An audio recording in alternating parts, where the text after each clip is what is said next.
How did you feel about facing imminent death? Oh, I didn't feel great about it. Really? Not You're kidding. great, not great. What goes through your mind when you know that it's conceivable that you're going to die? I was annoyed. You were annoyed. I was annoyed. I see.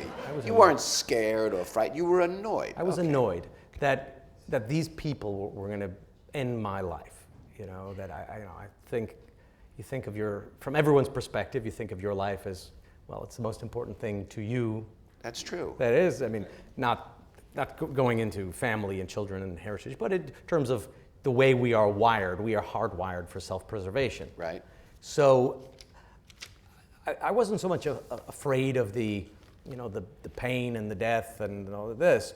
I was mostly annoyed. I was like, this is how it's going to end, you know? I'm not going to get another shot because these guys are going to kill me for no particular reason, that I have no real beef with them. I didn't do anything to them, and I'm going to end here, now. That doesn't seem very good. Last question. But you come to accept it. You come to think, all right, this is how it's going to, you know, I'm probably going to end. I'm probably going to die here. Fear isn't there.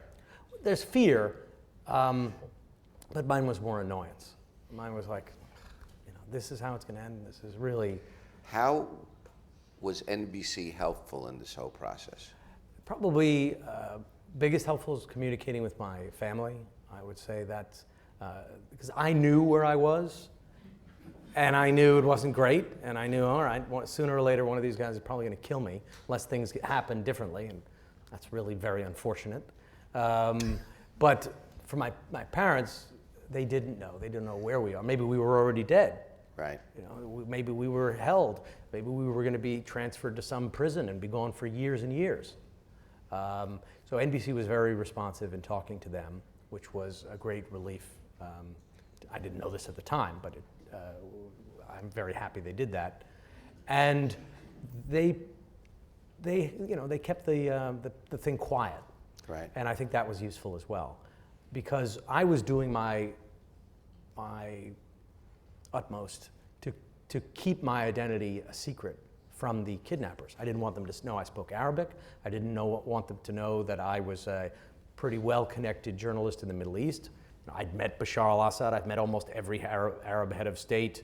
I knew lots of people in lots of different places. I didn't want them to know that. I wanted them to think of me as someone who was not important. It improves my chances of escape. So wait a second. So you spoke Arabic. So you understood Arabic. So you understood what they were saying. I didn't let on that they didn't know that I was understanding them. But you did understand what they were saying. Of course. And at any point in time, did they indicate to you that you weren't going to be killed? Well, yes, that was the game. They would be, you know, nice to us, everything would be fine, and then we're going to be killed. So it was always back and forth. And it's actually fairly hard to keep your facial expressions cool when somebody tells you in Arabic that they're about to kill you right now, and you have to just, you know,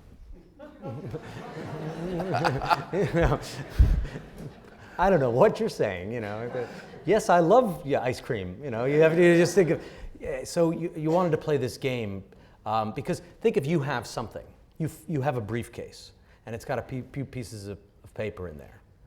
You'll treat it one way, but if suddenly I tell you, you know, those pieces of paper in there are sketches by a famous artist, you'll treat it with a lot more caution. Care. So I wanted us to be treated with as little care as possible, so it increased our chances of escape or rescue. Right. And so that night, when we were being transferred on that road, and after 5 days they had felt a little bit more comfortable with us, they didn't have a huge armed contingent, and were able to be overpowered by the guards. And I obviously didn't know that was going to happen, but you want to increase the odds in your favor. If they suddenly thought, ooh, we've got something really good here, then clearly they're going to add more security, they're going to take more cautious. Maybe they would have waited another night till they had a bigger armed escort to move us around, and then maybe we wouldn't be here. So trying to keep our identities discreet and quiet was something we were very consciously doing on the ground. So it goes without saying that having that by NBC and others, keeping it low profile is better. Nobody in your group was killed? None The in our people group that was worked killed. for NBC, the producer. We were 6 in the team in, Right. 6 in the team out. Where's the rest of the team now? Have they been reassigned or? No, still around. Still working. I'm going to be traveling with one of them back along the Syrian border in a few days, in fact. I understand.